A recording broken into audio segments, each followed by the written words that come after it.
नमस्कार प्रिय भक्तों। उत्तराखंड, मैं उत्तराखंड से ही हूँ, लेकिन मुझे वहाँ की 3 बातें अब तक सही नहीं लगीं, जो कि मेरे आँखों देखा हाल है।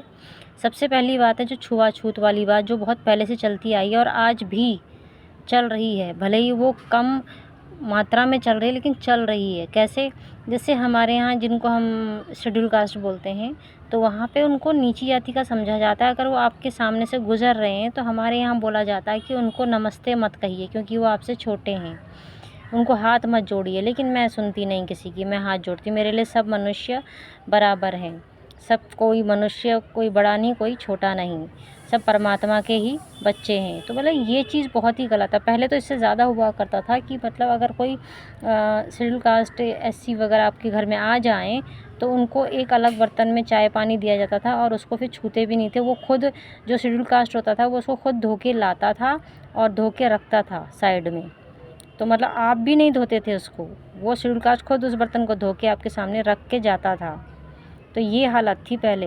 तो अब तो फिर भी सुधार हो गया। अब सिर्फ ये रह गया है कि ठीक है, उनको नमस्ते मत कहो। तो ये कहाँ का नियम है, ये समझ में नहीं आया। और दूसरी बात जो एक और मुझे पसंद नहीं आती है, जो जैसे कोई गाय के बच्चे हो जाते हैं और उसमें कोई एक फ़ीमेल, मतलब एक मादा हो जाता है और एक नर हो जाता है, जिसे नर को हम बैल कहते हैं। उस बैल का उपयोग पहले कहाँ होता था? खेती-बाड़ी में होता था। पर आजकल क्या हो गया, उत्तराखंड में छोटे-छोटे ट्रैक्टर सबने खरीद लिए हैं, तो उसी से ही वो खेती करने शुरू हो गए हैं। तो बैल की उन्हें ज़रूरत नहीं होती है। तो जब बैल पैदा होता है, मतलब कि जो नर पैदा होता है, उसको वो लोग क्या करते हैं पता है? वो लोग जंगल में छोड़ के आ जाते हैं।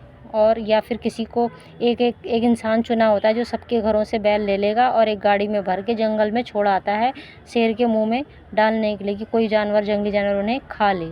तो ये कितना बड़ा अन्याय है जीवों के साथ। तीसरा, जो कि है ही चलन में शुरू से ही, जो है पशु बलि, जो बकरे की बलि और मुर्गे की बलि दी जाती है। और वो भी किस लिए दी जाती है? अगर आप किसी भगत ने कह दिया कि आपको ये जो प्रॉब्लम हो रही है आपके शरीर में या आपके घर में, वो आपके किसी पितर के या पूर्वज के कर्मों से हो रही है, तो इसके लिए आपको मुर्गा बलि देना पड़ेगा या फिर बकरा बलि देना पड़ेगा। या फिर ऐसा भी होता है वहाँ पर कि जैसे किसी ने अपनी मनोकामना मांगी देवी देवता के सामने और बोल दिया कि मैं बकरे की बलि दूंगा अगर मेरी मनोकामना पूर्ण होती है। तो इस तरह का वहाँ पर चलन जो चलता है कि अपनी इच्छा पूर्ण करने के लिए किसी अन्य जीव की बलि दे देना। उस बलि, जिसकी आप बलि दे रहे हो, उसका जीवन भी तो महत्वपूर्ण है। जैसे आप अपने जीवन को बचाने की कोशिश करते हो, आप मरना नहीं चाहते, तो क्या वो जो जिसकी आप बलि दे रहे हो वो मरना चाहेगा?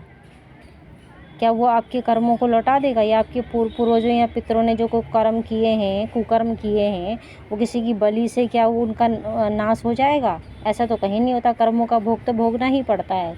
तो ये एक मिथ्या भ्रम फैलाया हुआ है उत्तराखंड में। तो ये 3 बातें थीं जो मुझे बिल्कुल भी पसंद नहीं आती, लेकिन हम अफ़सोस कि विरोध ही नहीं कर पाते हैं।